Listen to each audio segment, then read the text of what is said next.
cult films on video, one of the strangest films in recent years seems to be reigning strongly around the country, and its title is Eraserhead.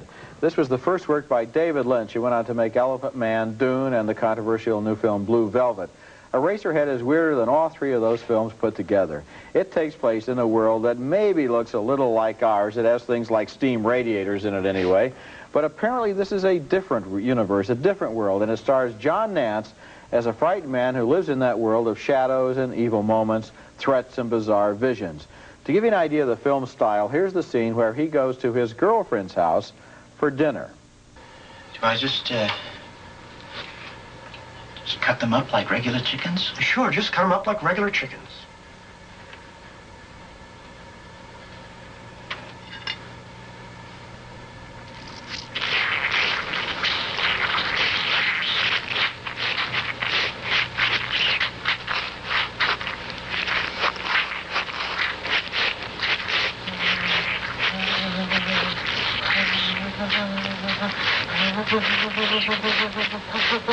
There's something really unsettling about the way that tiny little chicken is still alive on the plate, but that's nothing compared to the central scenes in this movie, where the hero and his girlfriend give birth to some kind of lizard monster that cries for the rest of the film until the gruesome ending, after which it doesn't cry anymore.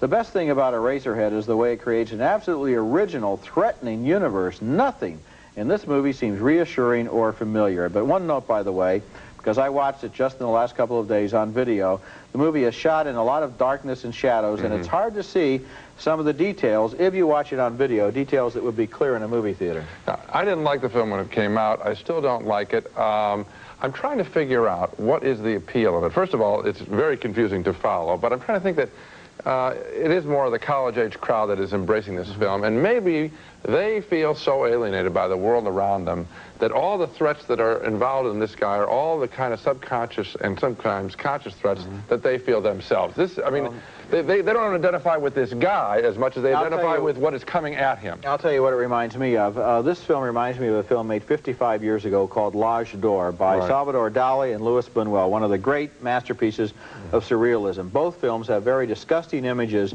shot in a very crude way, in a very surrealistic way.